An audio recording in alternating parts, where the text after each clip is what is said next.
Esto es El Club de la Limonada con Sandy Mora, un podcast sobre desarrollo del potencial humano, resiliencia, alquimia emocional y motivación. Bienvenidos. Hola, ¿qué tal? ¿Cómo están? Bienvenidos al Club de la Limonada, sacándole jugo a la vida. Yo soy Sandy Mora y esta semana tengo una invitada muy especial a la que conozco ya desde hace tiempo y que admiro mucho por todo su trabajo. Ella es Eli Machado, tu coach de cabecera, porque ese es su tagline y me encanta. Es Master Coach, es fundadora y directora del grupo Blemac, hacen consultoría, capacitación, coaching organizacional y también es conferencista y autora. Entonces, Eli, muchísimas gracias por estar aquí, por haber aceptado la entrevista. Muchas gracias, gracias a ti, Sandy. Me encanta el Club de la Limonada. Aquí estoy más que puesta, expectante y agradecida contigo y con tu auditorio. Muchísimas gracias. Pues vamos a entrar en materia porque creo que con la experiencia que tienes vamos a tratar de exprimirte todo el jugo. Ahora sí que va a ser limonada. Entonces, la primera pregunta que yo te quiero hacer es, ¿cómo definirías tú la palabra resiliencia? Y por ahí leí algo que posteaste que tenía que ver con el cambio evolutivo y el cambio regresivo, y cómo interrelacionas los dos términos de resiliencia con el cambio evolutivo o regresivo, para que vayamos entrando en materia. Efectivamente, la resiliencia es como esta capacidad de aprender de lo que nos sucede, Sandy. O sea, todos los días nos suceden cosas más profundas, más intensas y cosas más sencillas. Y a partir de lo que nos va sucediendo, vamos aprendiendo. Resiliencia es la capacidad de aprender de lo que nos sucede. Y aunque suena tan sencillo, para poder aprender necesito observar qué me sucede. Si no, me voy como gorda en tobogán y no observo qué es lo que realmente me está sucediendo. Entonces, resiliencia es la capacidad de aprender en conciencia de lo que me está sucediendo y a partir de eso, de aprender, decidir tal vez cosas diferentes, reaccionar de manera diferente. Es esta capacidad de aprender, digerir y actuar a partir de algo que nos sucede. Eso es la resiliencia en general. En esta resiliencia evolutiva, Sandy, es como nosotros de pequeñitos nacimos, tú que tienes pequeños en casa. Bueno, al principio ellos no caminan, van aprendiendo sus músculos, van gateando y después van caminando. Eso es una manera evolutiva de ir aprendiendo, de ir experimentando y de ir evolucionando con algo que nos genera placer, porque nos genera independencia, porque hay cosas nuevas que estoy descubriendo. Y eso es un evolutivo rico. Pero a veces la resiliencia no viene con esa cara tan bella, viene hasta con cara de pandemia, ¿no? Así es. También esta resiliencia hasta disruptiva, ¿no? Hasta regresiva porque me conecta hasta mi propia conciencia, mi propia identidad, mi propio ser, y a partir de esta disrupción, híjole, es cuando realmente vemos nuestros fantasmas y nos preguntamos realmente por qué salen las grandes cosas, no estos placeres pequeñitos, sino hay veces que hay placeres hasta más grandes, pero que están detenidos, ¿no? Entonces, a eso me refiero un poquito con esta otro tipo de resiliencia mucho más confrontativa, que es cuando realmente a veces la llamamos resiliencia, ¿no? A este gran evento. A topar con pared o tocar fondo, y como dices, es cuando te confrontas. Creo que este tema del cambio puede ser regresivo, tienes de dos. O aprendes, como decías perfectamente, me observo, veo que aprendo y entonces avanzo, o me enconcho, me cierro, ¿no? Me pongo en la negación y me quedo ahí en el hoyo porque qué miedo moverse. Totalmente. Hay dos fuerzas bien poderosas que nos van a sacar del área de confort. La motivación de querer hacer la transformación o el miedo de permanecer en esa situación desagradable. Yo siempre pongo dos ejemplos. Cuando nosotros somos jóvenes, Sandy, estamos a todo dar en la casa de nuestros papás. Nos dan de comer, nos lavan, nos planchan, pagan la luz, el teléfono, no nos preocupamos de la fecha de vencimiento, de nada. Y se nos entra ese gusanito llamado amor y querer crear nuestra casa de nuestros sueños y nuestro hogar. Y sacamos recursos para salir de esa área de confort segura, de estar en casa con mamá y papá, porque el motivante afuera es tan poderoso que quiero que genero los recursos, vienen los hijos y también vuelves a salir de esa zona de confort y te vuelves en una versión tuya extraordinaria. Ahora, ¿qué sucede, Sandy, cuando estamos en esa zona de confort? Pero nos duele, nos duele. Las dos hemos pasado por diferentes situaciones también matrimoniales, conyugales, donde de repente la situación que estamos viviendo nos duele. Y entonces cuando eso nos duele, tomamos la determinación de tomar el riesgo de una transformación. Y no nos está motivando, no hay una motivación de, wow, me quiero comer el mundo. Es una motivación de salvaguardarse, de sobrevivencia, de decir, esto que estoy viviendo no es sano para mí, creo que puedo vivir de manera distinta y genero recursos para salirme del área de confort. Estas dos fuerzas poderosas son también motores para generar resiliencia. Sí, el dolor y que se vuelve tan incómodo que no te queda de otra más que moverte, porque ¿qué pasa con la gente que de repente está en el sufro, pero no se mueve? Ay, que hay ventajas. Ay, Sandri, hay ventajas en el me latigo, pero ahí me quedo. Yo les pregunto a mis coaches en automático, ¿cuáles son los beneficios que estás logrando ahí? Y hay veces que esas ganancias secundarias son mejores, Andy, que salirse. Entonces, pregúntate, ¿lo que estás ganando realmente vale la pena? ¿Quieres ahí? Y si es válido, palomita, es válido. Y nadie tiene derecho a juzgar. Pero lo que no está padre es que hagas esta doble conversación contigo mismo y con los demás. Así es. Y entonces no hay congruencia. Y ahí me gustaría que entráramos a este concepto que también me parece súper importante. Para decidir para dónde vas a jalar, necesitas ser congruente. ¿Cómo definirías tú la congruencia y cómo se llega a ser verdaderamente congruente? Genial, son dos preguntas bien poderosas, Sandy. Voy a usar el dicho de Gandhi para la congruencia. Ser, hacer, sentir y decir en congruencia. Es decir, ok, lo que siento y lo que siento no me engaño. Internamente no hay un engaño, o sea, estoy siendo congruente con lo que pienso y con lo que siento, y a la vez estoy siendo congruente con lo que estoy verbalizando. Para mí eso es congruencia. ¿Cómo hacerlo? Ahí le dice el mero mole. Autoconfianza, autoestima, creértela, que son de los elementos de la resiliencia también. Si yo creo que no soy merecedora de verbalizar lo que siento y pienso, obviamente no voy a ser congruente porque me va a dar temor a ser enjuiciada o me va a dar temor que alguien piense diferente. Pero cuando yo me amo, me respeto y soy realmente congruente, quiero ser congruente porque el ser congruente es una decisión, lo verbalizo, pero para eso tiene que haber un autoconcepto sano, fortalecido, un autoconcepto robusto, de tal manera que se vale recibir opiniones diferentes, o se vale que otra persona opine distinto, o que no le parezca lo que tú estás diciendo. Yo desde el amor digo, yo no soy la verdad absoluta, el que tiene la verdad absoluta está allá arriba, mientras seamos imperfectos, aquí, compadres, compartimos el planeta Tierra, ¿no? Entonces, desde ese amor y desde ese desparpajo, yo creo que el ser congruente va muy relacionado con las historias que te cuentas, con el amor que te tienes, con esta capacidad de flexibilidad de abrirte y saber que tu opinión tal vez no es la absoluta y que también puedes cambiar de opinión. Yo creo que va muy relacionado con lo que traes adentro. Tocas varios puntos, como características de la gente que puede adaptarse mejor al cambio y crecer gracias al cambio, que es este cambio evolutivo que mencionábamos. Está el concepto de la congruencia, está el tema de la decisión, y estás tocando el tema del autoconcepto o de la autoestima. Sé que estás muy metida en el tema de la autoestima y tienes incluso entrenamientos al respecto. Ya lo explicaste un poco, pero ahondemos un poco más en la importancia que tiene el concepto que tengo de mí mismo y el creer que tengo las herramientas y que si no las tengo a la vista, voy a ser capaz de generarlas. Porque lo que pasa mucho, y sobre todo en la cultura probablemente judeocristiana y latinoamericana, es este sentido como de indefensión aprendida, ¿no? De pobre de mí, y pues aquí me tocó vivir, y este es mi valle de lágrimas, esta es la cruz que me tocó cargar. ¿Qué relación tiene esto con el autoconcepto, la autoestima y el poder o no poder transformar tu realidad? El otro día estábamos en un programa de radio y me preguntaba a la chica, porque hablábamos del empoderamiento de la mujer, y estas creencias de la mujer, yo pensé que eran mucho latino, ¿no? De, esta es la cruz que me tocó, esto es como, ¿no? Y este es el camino.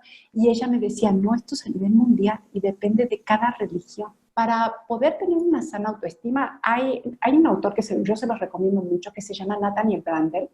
Él habla de las 6 columnas de la autoestima y se basa en una pirámide, es el gurú de la autoestima. Entonces, él es como Maslow, se basa en una pirámide y dice que para poderte amar en conciencia, lo primero que debemos hacer es autoconocernos. ¿De qué estoy hecho? ¿Qué me compone? Y es más, si puedes, hasta un FODA o hazte una rueda de la vida. Voltéate a ver de qué estoy hecho. O sea, ¿qué me compone? ¿Cuál es mi ADN? ¿Cuáles son mis historias? ¿Quién es Sandra Mora? Cuando tú volteas a ver y la ves de manera objetiva y dices, mira, es una chava, wow, súper emprendedora, inteligente, sensible, madre, incluyente. Es una mujer que ha logrado estas batallas de salud. Es una guerrera que conecta a otras mujeres y dices, no se vale decir malas palabras. ¡Qué fregona que es esta mujer! En México así le decimos, en Uruguay no se escucha tan bien fregona, así que voy a decir que chingona, tiene todo el temple mexicano. Y entonces, cuando yo volteo a ver a Sandra y digo que este es mi autoconocimiento, a veces somos codas en observarnos. Pedimos el feedback a nuestro entorno y hay veces que viene el externo y me dice, no, y también estás logrando esto. ¡Wow! Entonces, mi autoconcepto empieza a sentirse fortalecido, ¿no? Y ya lo empiezo a decir en conciencia. ¡Qué chingona soy! Y después te empiezas a evaluar y dices, ok, esto que tengo hoy, ¿qué me sirve y qué no me sirve? En la autoevaluación. ¿Qué cosas nuevas necesito desarrollar?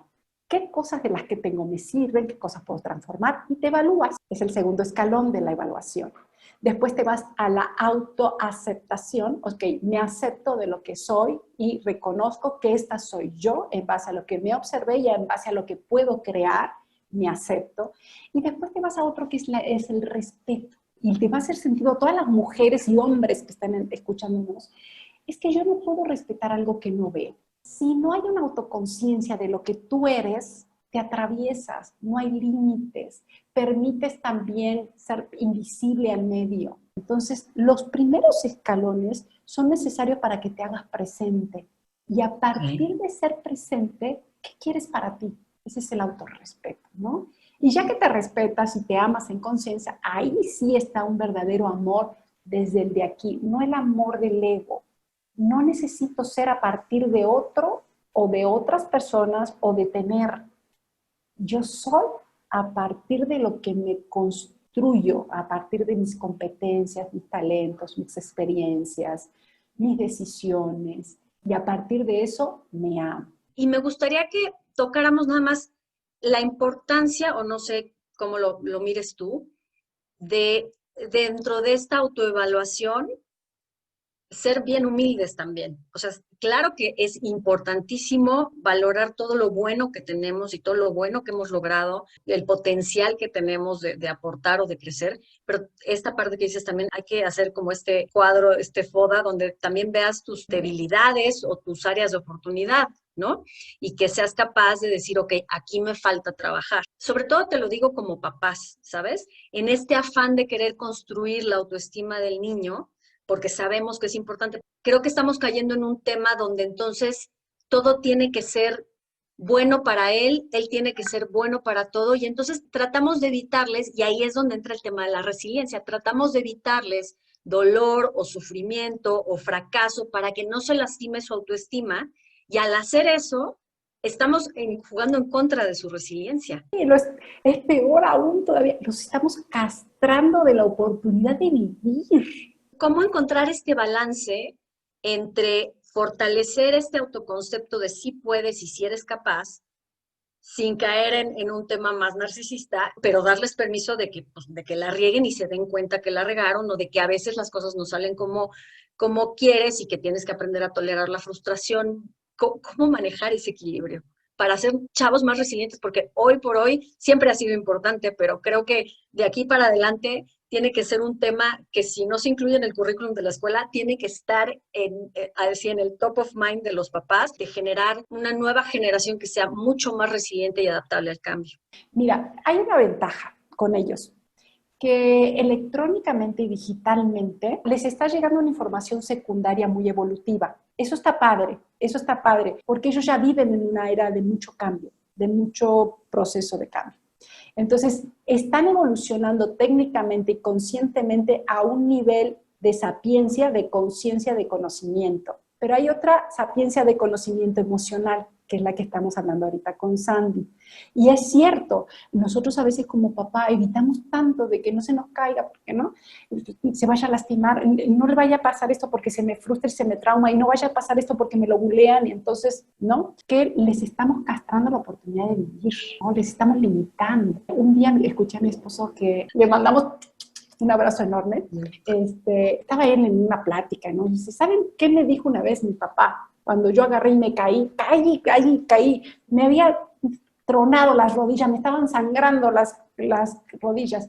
Y lo primero que uno se imagina que va a hacer el papá es ir correr y levantar al hijo. Se acerca el padre, agarra y le dice al bigotón, mi hijo, ¿sabe para qué sirven las caídas? Pues el bigotón chiquito agarra y le dice, no, papá, no sé para qué sirven las caídas. Pues, todo madreado, pobrecito. Ay, pobrecito.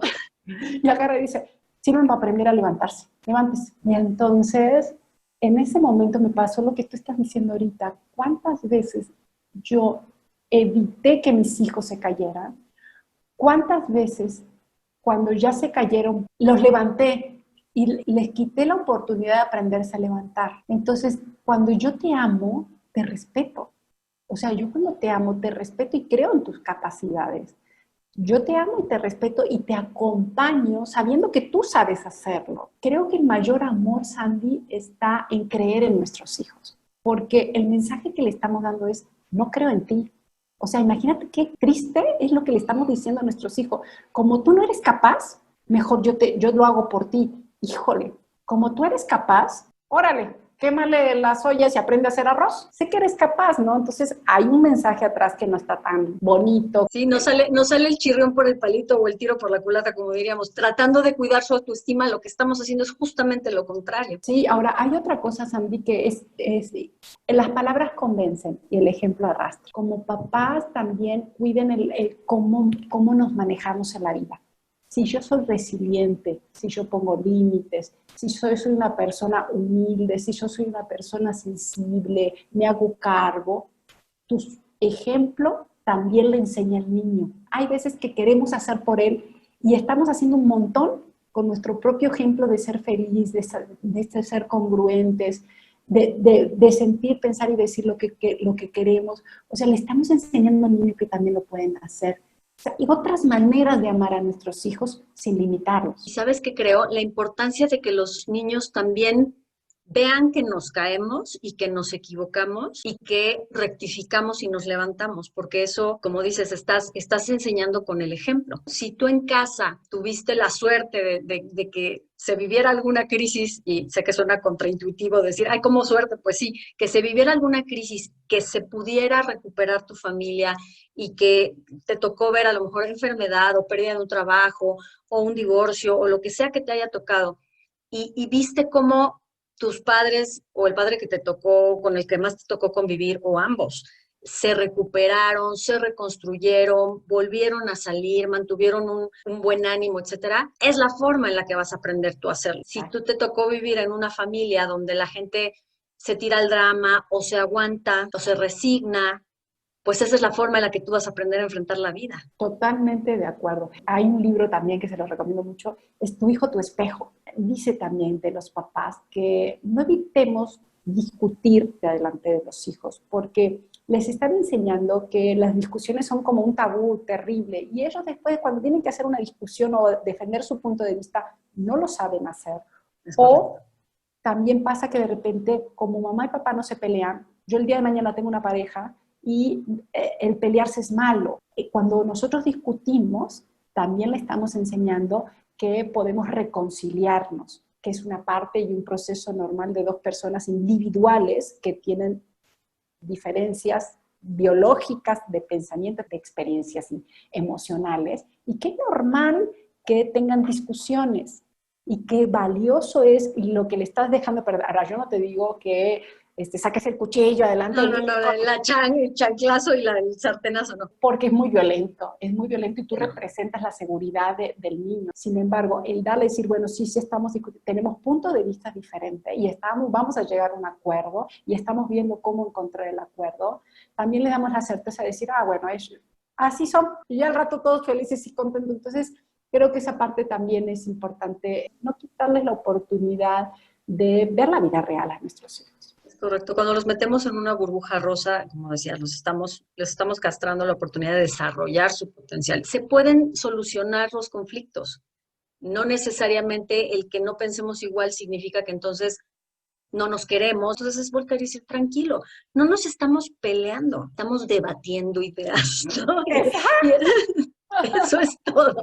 Y uno quisiera de repente como evitarle, ¿no? Una parte como de no vulnerar su inocencia. Pero creo que es encontrar este equilibrio entre sí, nutrir esa inocencia y esa parte linda, sin dejar de modelar lo que es la vida y hay que aprender a levantarse, a tolerar la frustración, a resolver conflictos, a ser más flexible frente a las circunstancias que no nos gustan, etcétera. Entonces, un tema bien importante. Sí, incluso ahorita porque lo comentas, porque obviamente va para ti el chaleco, estoy segura que 25 personas más que estén escuchando, pregúntenle a los niños. Cuando el niño, tú puedes llegar a observar el comportamiento de ansiedad ante una situación, la situación simplemente es, y como tú lo acabas de decir, me parece extraordinario, una vez que termine te acercas al niño y le preguntas, ¿qué cosas tendrían que suceder o qué cosas tendrías que observar para que te sientas en paz? Y también los ayudamos, mamá coaches, ¿no? Los ayudamos a que vayan procesando qué cosas necesitas y escucharlo mirándolo a los ojos y dándole las garantías. Si tú lo escuchas, le hables desde esa garantía, no de las tuyas como adulta, desde su necesidad. Entonces, escucha al niño y habla con él de eso, ¿no? De eso que tal vez el niño está necesitando atrás. Y fíjate que creo que es bien importante también. Justo en estos momentos están pasando muchas cosas, hay muchos aspectos de la vida que se han visto trastocados, ¿no? Y entonces en el ambiente en general hay mucha ansiedad, hay mucha incertidumbre, hay mucho miedo. Qué importante es observar a los niños y tratar de ver cómo estás, qué entiendes, qué piensas, qué te da miedo, estás angustiado, no estás angustiado, pero dejar que el niño diga, porque si no luego pasa como el chiste que llega el niño y pregunta algo y tú te vas como hilo de media a explicar algo que no era lo que necesitabas saber. Entonces es importante escucharlos, ¿no?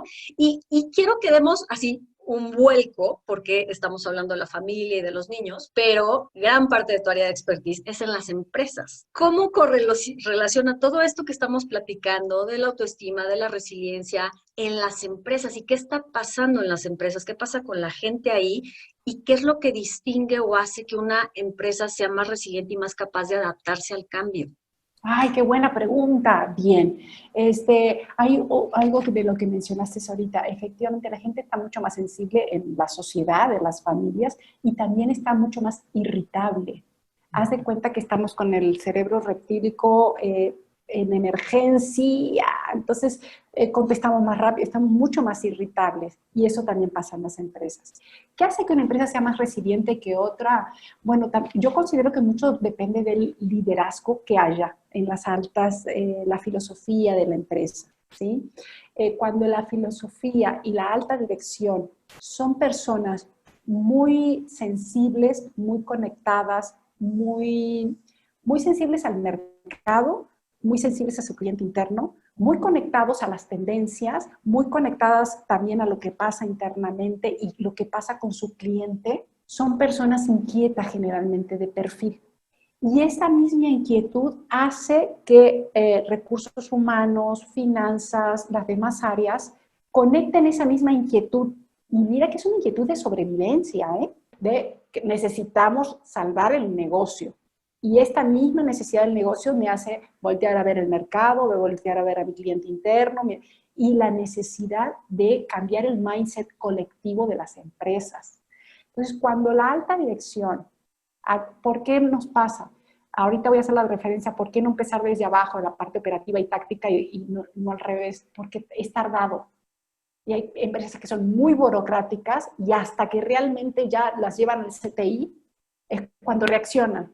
Entonces, hay dos tipos nuevamente de resiliencia. Cuando te llaman SOS, estoy en CTI, Eli, ayúdame, resiliencia corporativa, o fíjate que estoy viendo que el mercado, la pandemia ha cambiado, mi cliente externo es diferente, yo necesito cambiar la cultura interna para poder acompañar la nueva realidad que está existiendo. ¿Qué cosas podemos hacer internamente en la cultura para? Ese es evolutivo, y el otro es del CTI, lo mismo. Dolor, ya no cambia tiempo, pensé que esto iba a pasar, pero las primeras veces que se dan cuenta son la gente operativa. Esto pasa a veces, ¿sabes? En donde, mucho también en gobierno, que la parte operativa me dice, es que yo me puedo quedar aquí, total, yo la tengo segura. Los altos medios dicen, bueno, yo aquí medio, hasta que no digan los de arriba, ¿no? Y los de arriba dicen, no, pues la verdad que nos la estamos llevando. Pero el cliente externo de repente te viene a decir, oye, no puedo ir a tus instalaciones a estudiar, y entonces se empiezan a generar un cambio no pedido, pero que a fuercita tiene que suceder. Y el otro es más evolutivo, incluso es más rico porque lo vas acompañando y lo vas construyendo. Buenas noticias, Sandy, es que esta pandemia nos puso a todo en el punto de partida. Tablas. Tablas. Grandes, chiquitos, medianos, nos pusieron de punto de partida y dijeron, ok, chiquitos, ahorita, a partir de ahorita hay una realidad. Ni tú ni yo la pedimos, pero esto es lo que hay, valor. Y a partir de lo que hay valor, ¿qué quieres? Y hay empresas que se voltearon a ver rápidamente, voltearon a ver el cliente y empezaron, sin pelearse con lo que no podían controlar, empezaron a generar una nueva cultura, empezaron a contactar al cliente, se movieron. Y en este mismo movimiento están generando, incluso te podría decir hasta que de manera empírica, se están transformando. El otro día fui a una financiera y le digo, oye, ¿cuáles son los valores, misión, visión de la empresa? Este fue antes de la pandemia. Y el de hoy, eran totalmente diferentes. ¿Qué nos está pasando? Que las empresas que no lo están logrando, nos están llamando y nos están diciendo, oye, Eddie, esto ya me está haciendo cortocircuito. Es como Viejo Testamento, Nuevo Testamento. O sea, necesito uno nuevo. Bueno, y ahorita lo que nos queda es preguntarnos, ¿en dónde quiero estar? Depende también de la alta dirección, quienes toman las decisiones, o del consejo. Si el consejo es conservador, la empresa va a ir conservadoramente evolucionando. ¿Qué nos pasa con algunas empresas más jóvenes? Que entran, pero de una manera súper agresiva al mercado, hacen, lo leen, toman decisiones, generan cambio. Eso depende también del mindset, de las creencias, del modelo mental del emprendedor, ¿no? Porque de repente yo tengo 20 años en el mercado y viene un mocoso de 25 años, el cuate viene en 2 años, me rebasa. Y ahí me encuentro con una tela, Sandy, que es una tela mental, que cuando el empresario la brinca, se destapa. Pero es como una historia que deciden conservar de sobrevivencia. Y cuando ya la logran, ya. Yo creo que, como bien dices, depende muchísimo del tamaño de la empresa, de los años que tiene la empresa en el mercado y obviamente de esta mentalidad y estos valores. Pero cuando es una empresa muy establecida, quizá en un mercado que ya es maduro, con algún tipo de producto que ya es maduro, y de repente de golpe y sopetón viene un cambio así, la estructura, los procesos, todo es un elefantote blanco, ¿no? Es tan pesado que moverlo cuesta trabajo. E incluso la mentalidad de la gente dentro, ¿no? Porque es como, llevo años haciendo las cosas así y vienes y me cambias. Si antes les venía un shock porque es que me cambiaste de X sistema, ahora este nuevo sistema y Dios mío, ¿qué voy a hacer? Esto es una locura. Ahorita... Te voy a decir algo. Esto entre nos y toda la gente que nos está escuchando en este momento. La pandemia hizo un filtro natural, Sandy. Cuando en marzo entra la pandemia, lo primero que hubo fue muchas empresas recortaron personas. Y generalmente a quien recortan son aquellas personas que en algún momento han tenido como algún tipo de resistencia. Porque tú generalmente no cortas a aquella persona que es altamente resiliente, flexible, que te da resultados, que te aporta valor. ¿sí? Cuando te vienen ese tipo de circunstancias, primero que haces es recortar el gasto, y en la recortada del gasto no te quitas las necesidades básicas. Hubo una limpieza. Entonces, hasta estas grandes empresas transnacionales tuvieron su limpieza. Y lo segundo es que efectivamente para cambiar el mindset colectivo, la cultura organizacional es el eje rector. Se requiere aproximadamente 18 meses mínimo a 2 años para poder cambiar sí, la transformación colectiva. Se requiere presupuesto, se requiere una estrategia. No es poner a partir de este momento la misión, visión y valores es esta. Se hace una culturización, que es el cambio colectivo de pensamiento. Se trabaja mucho con el área de recursos humanos y se va implementando desde jornadas de integración. Yo personalmente trabajo mucho con la alta dirección porque si no hay un cambio en la alta dirección, por más cultura organizacional que tú quieras implementar, es estéril porque sigo funcionando de la misma manera. ¿Y sabes qué entra ahí? Entra lo que estábamos platicando antes. El ejemplo arrastra. Y lo mismo que los papás, los líderes de la empresa. Y la congruencia también. Si tú tienes una cultura o quieres moverte a una cultura más flexible, más versátil, más ágil, más lo que sea, pero los líderes todavía están estancados en las viejas maneras y no hay coherencia y hay un cortocircuito, va a ser muchísimo más complicado o no va a suceder. Es totalmente de acuerdo. Por eso es importante que trabajen con los líderes. O sea, es importante que si vas a generar un cambio de cultura, arranques con los líderes. Trabaja de manera simultánea, si puedes, con la siguiente esfera, que es la parte táctica. La primera esfera es la parte estratégica. La parte estratégica piensa y dice qué quieren. La siguiente es la parte táctica, que dicen cómo lo vamos a hacer. Entonces, toda la parte táctica piensa en cómo ejecutar lo que la estratégica dijo que había que hacer, y el operativo son quienes lo llevan a cabo. Mi sugerencia es empiecen con la parte directiva, que es la parte del pico estratégico, en este cambio de mindset, para que el ejemplo arrastre y sean congruentes con la nueva filosofía que quieren. Segundo, trabajen con la parte táctica y de manera integral, multidisciplinaria. Ya no trabajen por silos, por favor, y el amor de Dios, donde está la debilidad más grande es trabajar por silos. Cuando tú trabajas de manera multidisciplinaria, haces mucho más fuerte el equipo y por consiguiente lo permea. Entonces es mucho más rico. En mi experiencia, Sandy, me tocó trabajar con una empresa y cambiar la cultura organizacional de abajo hacia arriba. Pero nos tardamos 3 años, casi 4 años. Y hoy en día ya ninguna empresa se puede dar ese lujo de ese tiempo. Creo que estos tiempos que tú mencionas, el tiempo de implementar una nueva cultura que hace todo el sentido, pero yo creo que eso era prepandemia. Vamos a ver qué pasa post-pandemia, porque creo que esa velocidad de flexibilizarte y de cambiar tu forma de hacer las cosas y de cambiar tu mentalidad y de cambiar tus objetivos en base a lo que está pasando afuera, cada vez va a tener que ser más rápido. Totalmente de acuerdo. De hecho, lo ideal ahorita en la pandemia son 6 meses. Te soy bien sincera, es lo ideal. Y yo creo que si la alta dirección coopera, sí se puede llegar a lograr. 6 meses es muy poquito tiempo para crear un hábito colectivo. Creo que este tema de que dices, cuando estás lo suficientemente incómodo o cuando estás lo suficientemente aterrorizado, o cambias, o te aclimatas, o te aclimueres, creo que la predisposición de todo el mundo a decir, ok, una vez más, tienes de 2 sopas. O te paralizas en el terror y entonces dices, no, qué miedo, qué miedo, qué miedo, qué miedo. Y entonces o en esta limpieza vas a acabar saliendo o la empresa no va a florecer y no va a poder perpetuar su existencia, o te adaptas rápido y vas a tener que cambiar paradigmas. Yo creo que la gran riqueza de esta situación que nos está pasando y de que sea colectivo es que a todos nos puso en una predisposición donde lo que era necesario cambiar, que habíamos estado postergando, hoy es o lo cambias o lo cambias. O lo cambias. Totalmente de acuerdo. Ahorita necesitamos readaptarnos, Sandy, efectivamente, o morir. Las empresas se dicen que nacen, crecen, se reproducen y si no se transforman, mueren. Una empresa nace, tengo mi tarea, pero necesito generar acción. El modelo mental permeado en el hijo es del papá. Crece a partir de los cuidados, el estar presente, el darle una identidad. Y después de los 7 años crece, y estamos hablando de 14 años, que la adolescencia ya tiene una identidad propia, funciona. Pero si no se transforma a los 21, o sea, te estoy hablando de 14, 21, la empresa muere porque el mercado va continuamente transformándose. Estamos en sobrevivencia.